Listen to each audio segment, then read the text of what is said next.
అందరికీ నమస్కారం. నేను మీ కిరాకార్పిని. చంద్రబాబు నాయుడు గారి కూటమి ప్రభుత్వం అధికారంలోకి వచ్చిన తర్వాత లెక్కర్ స్కామ్ మీద ప్రత్యేక దృష్టి సారించింది.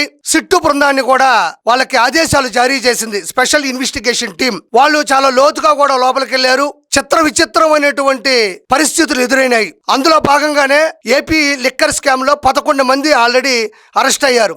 ధనుంజయ రెడ్డి, కృష్ణమోహన్ రెడ్డి, కేసిరెడ్డి రాజశేఖర్ రెడ్డి, చెవిరెడ్డి భాస్కర్ రెడ్డి, మిథున్ రెడ్డి, కిరణ్ కుమార్ రెడ్డి, వెంకటేష్ నాయుడు, గోవిందప్ప బాలాజీ, చాణుక్య, దిలీప్ ఇలా 11 మంది అభియోగాల మీద వాళ్ళకి కోర్టుకి ఛార్జ్ షీట్ కూడా ఇవ్వడం జరిగింది. సిట్టు బృందం దాదాపు 300 పేజీలు ఉండేటువంటి ఛార్జ్ షీట్ని సిట్ ఇన్వెస్టిగేషన్ టీం కూడా ఇవ్వడం జరిగింది. దాంట్లో చాలా బలమైన ఆధారాలు ఉంటాయి. ఎవరెవరు మాట్లాడుకున్నారు, ఏ లొకేషన్లకు రమ్మన్నారు, ఎవరితో ఏ చాటింగ్ ఉంది, ఫోన్ కాల్స్ ఎలా ఉన్నాయి, ఎవరెవరు బృందంగా వీటిలో మలుచుకొని ఉన్నారు, అన్ని డీటెయిల్స్ను కూడా సూక్ష్మంగా భూతద్దంలో పెట్టి చూసినట్టుగా కూడా 300 పేజీలు దాదాపు ఛార్జ్ షీటు కోర్టుకి సిట్టు బృందం ఇవ్వడం జరిగింది. అయితే దీంట్లో అబ్బురుపడేటువంటి షాకింగ్ న్యూస్లు కూడా బయటకు వస్తూ ఉన్నాయి. అందులో ఏంటి అంటే పాత రోజుల్లో డిస్టిలరీస్ కంపెనీస్ అంటే జాతీయ అంతర్జాతీయ మద్యాన్ని సరఫరా చేసేటువంటి అంటే జాతీయ అంతర్జాతీయ బ్రాండ్లు మనం చూస్తూ ఉంటాం. వైన్ షాపుల్లో మంచి మంచి బ్రాండ్లు ఉంటాయి చూసారా, అలాంటి బ్రాండ్కు సంబంధించినటువంటి డిస్టిలరీస్ కంపెనీస్ని కూడా వాళ్ళు గన్నపెట్టి భయపెట్టి నాసిరకం మందుకు సంబంధించినటువంటి ఫార్ములాని వాళ్ళకి అందించి వాళ్ళ చేత అది బలవంతంగా తయారు చేయించి వాటి మీద కమిషన్లు అంటే మద్యం కేసులు ఉంటాయి కదా, బీర్లు కావచ్చు, వోడ్కా కావచ్చు, బ్రాండీ కావచ్చు, వైన్స్ కావచ్చు, లేకపోతే బ్రేజర్లు కావచ్చు, బీర్లు కావచ్చు, ఈ కేసుల మీద వాళ్ళు 150 నుంచి 250 రూపాయల వరకు కూడా దాదాపు కమిషన్లు తీసుకొని ముడుపులు చెల్లించుకోవాల్సిన పరిస్థితి వచ్చింది. ఆ ముడుపులన్నింటినీ కూడా హైదరాబాద్ కావచ్చు, బెంగళూరు కావచ్చు, మద్రాసు కావచ్చు, పలు రాష్ట్రాల్లో అపార్ట్మెంట్లని చేతికి తీసుకొని అన్ని అపార్ట్మెంట్లో ఉండేటువంటి గదుల్లో కూడా ఈ అమౌంట్ అంటే కమిషన్ల ద్వారా వచ్చినటువంటి అమౌంట్ని అక్కడికి తరలించి అక్కడ అపార్ట్మెంట్లో ఉండేటువంటి రూముల్లో కూడా లెక్కించడం జరుగుతుంది. ఇది ఏంటి ఇలా చెప్పేసావు అని అంటే ఖచ్చితంగా నేను చెప్పాలి. ఎందుకంటే నిన్న రాత్రి అన్ని మాధ్యమాల్లో కూడా సోషల్ మీడియాలో చక్కర్లు కొడుతుంది. అమౌంట్ అంటే అనేసారు, కానీ దానికి ప్రూఫ్ ఉందంటే నిన్న చెవిరెడ్డి భాస్కర్ రెడ్డి అనుచరుడు వెంకటేష్ నాయుడు అని ఉంటాడు. చెవిరెడ్డి భాస్కర్ రెడ్డి డబ్బులని ఆయన హైదరాబాదుకు తరలించి ఇక్కడ స్థిరాస్తులు కొనడం కావచ్చు, ఇక్కడ పలు విధాలుగా వాటిని పెట్టుబడి పెట్టే దిశగా కూడా ముందుకెళ్ళాడు. అది అందరికీ తెలుసు, అతనికి ఉన్నటువంటి అనుబంధం. అయితే ఈ వెంకటేష్ నాయుడు ఒక అపార్ట్మెంట్లోని ఒక ఫ్లాట్లో ఆ వచ్చినటువంటి కమిషన్ డబ్బుల్ని లెక్క పెడుతున్నాడు. అయితే ఒకసారి చూద్దాం ఆ వీడియో ఏంటి ఎలా ఉందనేది ఒకసారి చూడండి.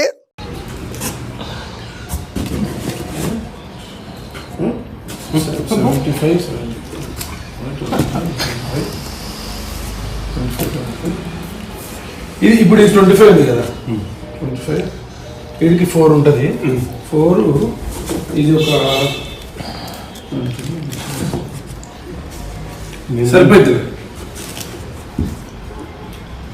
సరిపోతుంది 5 ఉంది మొత్తం టోటల్.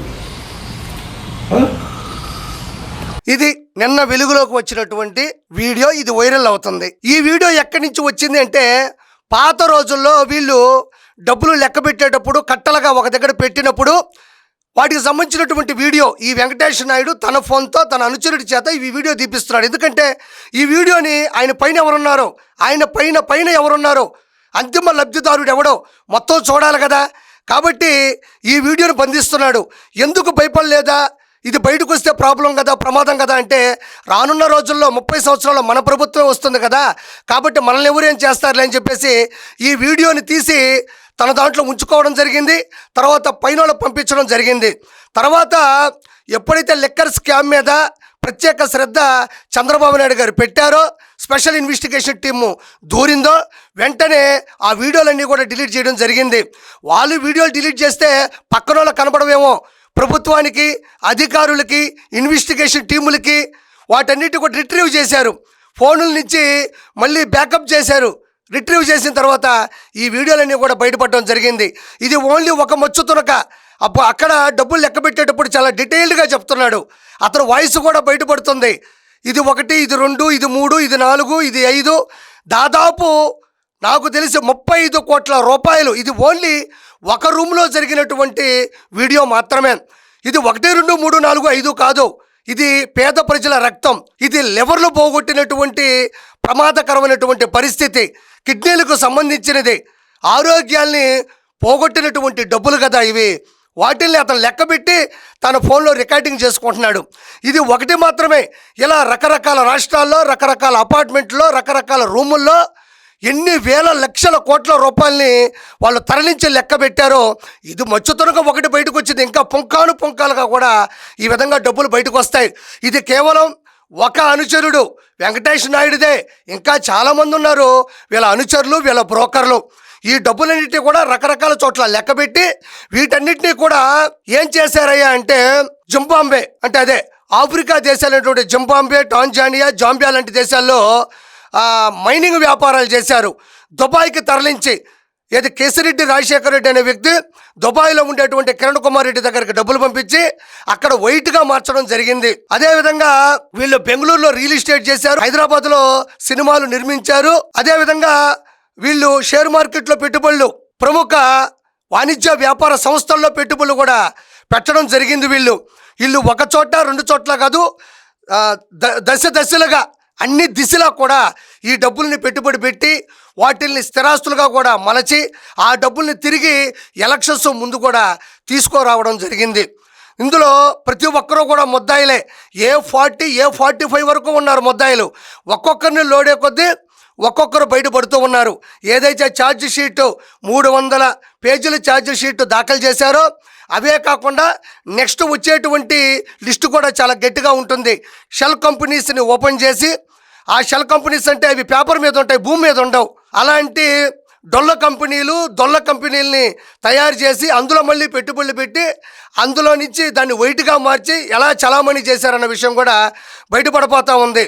వీటన్నిటికీ కూడా అంతిమ లబ్ధిదారుడు, అత్యంత లబ్ధిదారుడు జగన్మోహన్ రెడ్డి. ఎందుకంటున్నానంటే వీళ్ళందరి చేత చేయించింది అతనే కదా.